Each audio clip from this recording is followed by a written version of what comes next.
Friends, अपना time भी आएगा कि आने वाले एपिसोड की अपडेट जानने के लिए मेरे चैनल को लाइक एंड सब्सक्राइब कीजिए। एपिसोड की शुरुआत वीर से होती है। वीर नौकरी पर जाने के लिए इंटरव्यू के लिए तैयार होता है। वो विक्रम से पूछता है कि वह अब ठीक है ना। विक्रम उसकी और इशारा करता है और कहता है हाँ। दिग्विजय वीर से कहते हैं कि डॉक्टर श्रीकांत उन्हें निश्चित रूप से नौकरी दे देंगे क्योंकि वह शहर के सबसे अच्छा सर्जन है। राजमाता सौभाग्य के लिए वीर को मीठा खिलाती है। रानी वीर के हाथ पर लाल धागा बांधती है और कहती है कि वह इसे मंदिर से लाई है और यह उसे बुरी नज़र से बचाएगा। वीर उन्हें बताता है कि वह एक बार नौकरी मिलने के बाद वह उन्हें बेहतर जगह पर ले जाएगा और वह वकील से विजय के बारे में भी बात करेगा और घर छोड़ देता है। दिग्विजय ने रानी से घर के कामों के बजाय अपनी पढ़ाई पर ध्यान देने को कहा। वह उसे चिंता न करने के लिए कहती है और उसकी परीक्षा भी आ रही है। वह अपनी परीक्षा में टॉप करना चाहती है। वह राजमाता को बताता है कि उसने भी नौकरी करने का फैसला किया है। रानी उससे पूछती है कि वह कैसे काम कर सकते हैं।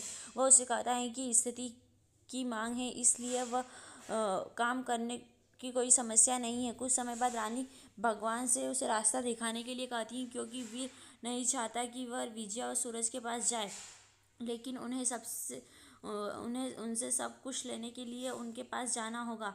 वह वीर से अपनी नौकरी के बारे में छिपाने का फैसला करती हैं और घर से चली जाती हैं। रानी रजावत हवेली पहुंचती हैं और सोचती कि उसे सूरज की मदद से विजया से सब कुछ प्राप्त करने की आवश्यकता है। वह विजया को बधाई देती है और उसका विश्वास जीतने का फैसला करती है। विजया उसे बताती कि वह सही समय पर आई है। रानी उसे बताती कि उसके नौकरों ने उसका मेकअप खराब कर दिया है, इसलिए वह इसे ठीक करती है। वह राजेश्वरी के बारे में उससे शिकायत करती हैं और उसकी बाद में उसकी प्रशंसा करती हैं। वह उससे कहती हैं कि कोई नहीं बता सकता है कि आप राजेश्वरी की बहन हैं। विजया उसकी बात सुनकर चौंक जाती है और उससे पूछती हैं कि रानी को कैसे पता चला कि वह राजेश्वरी की बहन है। रानी को पता चलता है कि उसने गलती की है और चुप रहती हैं। विजया ने उसे जवाब देने के लिए कहा। रानी उसे बताती कि कई लोगों ने इसके बारे में गपशप की है और इसलिए उसने भी इसके बारे में सुना है। वह उससे पूछती है कि आपको ये सारी संपत्तियाँ कैसे मिली। वह उससे कहती हैं कि वह सीखना चाहती हैं कि अपने अधिकारों के लिए कैसे लड़ना है, इसलिए उसने यह पूछा।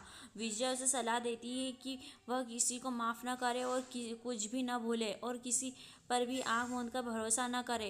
रानी उसकी ओर इशारा करती है। दूसरी ओर राजेश्वरी घर लौटती है और दिग्विजय को देखकर भावुक हो जाती हैं। वह उसे अपनी कार में यह कहकर बैठने को कहता है कि उसने मैकेनिक की दुकान से कार देखी है। इस बीच सूरज स्कूल से लौटता है। रानी उसे गणित पढ़ाती है, लेकिन वह उसे घूरता रहता है।